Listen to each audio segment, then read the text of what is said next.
I met a bird in Anaheim. I was blinded by her shine. She said, "What kind of music do you like?"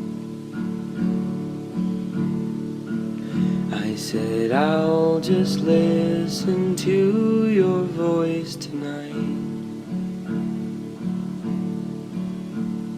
I met a star, indeed I did, wearing robes of God's own kid. She asked me if I'd join her for a song.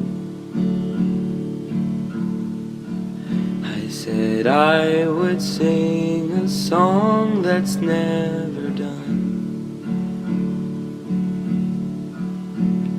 I met a storm of such beauty that I could never ever cease. She told me that she loved the tunes of old. So I